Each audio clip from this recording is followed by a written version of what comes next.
You'd be surprised just how far down the rabbit hole goes when it comes to theories in the Pokemon universe. What is it that drives this morbid curiosity in the community? Is it the juxtaposition of the kid-friendly aesthetics matched with the sometimes dark and more sinister theories within it? Is there something about that contrast that makes these stories more compelling? We'll explore one of these theories in another episode of Deep Cuts, a show that examines lore, backstories, and theories in video games.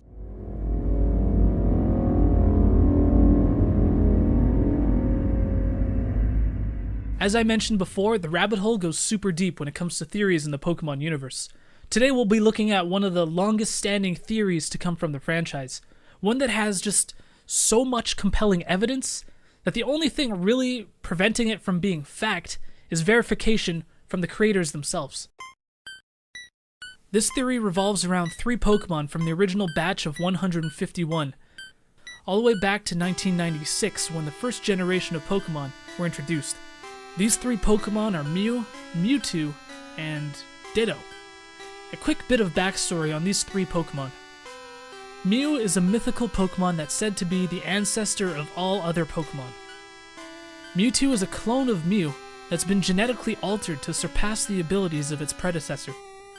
Ditto is a shapeless blob that is capable of copying an opponent's genetic code to instantly transform itself into a duplicate of other Pokemon. Let's cut straight to the meat of this theory and then present the evidence afterwards. So we know that Mewtwo is a genetically modified clone of Mew. Well, this theory suggests that Dittos are actually failed clones of Mew.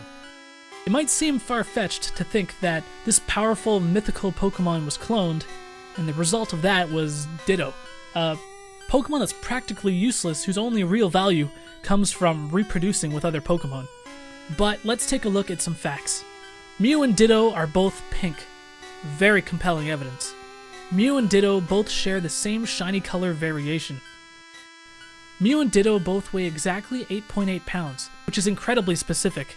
Now, it's not unheard of that 2 Pokemon would weigh the same even down to the decimal point, especially considering there are a grand total of 802 Pokemon currently.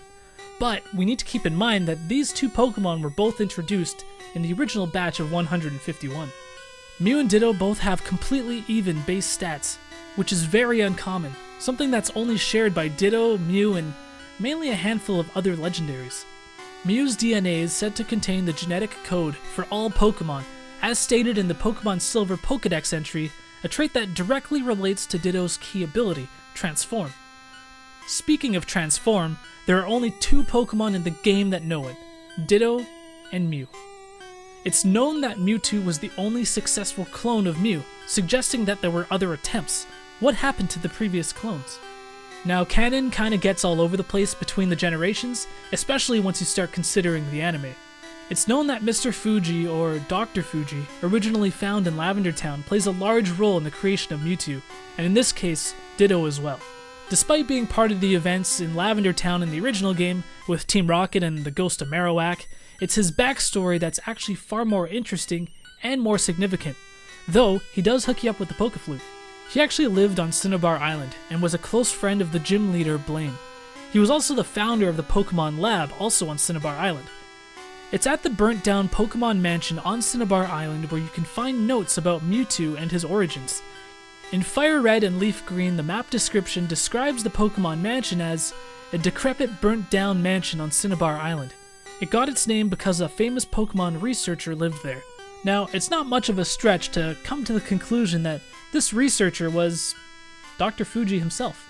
So when we consider that the mansion has notes scattered around regarding the origins of Mewtwo, and that Dr. Fuji used to live there, and the fact that there are literal statues of Mewtwo in the building, the mansion itself is the prime candidate when trying to narrow down exactly where Mewtwo was cloned. And this is an important fact for this theory, because wild encounters with Ditto are rampant in the Pokemon Mansion, something that probably seems quite random without any context.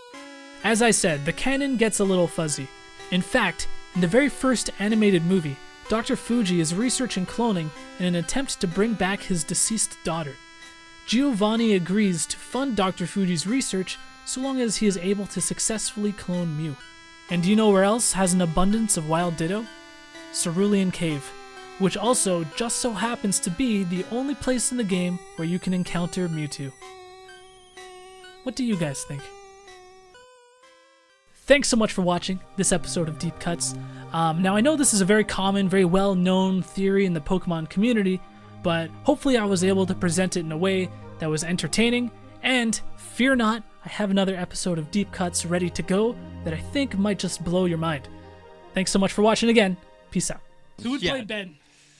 Oh, fucking Danny Michael Trejo or something. We know like the only two like Latino actors. We're terrible. Michael Pena. like Ant-Man, Michael Pena. No, you'd be Luis Guzman.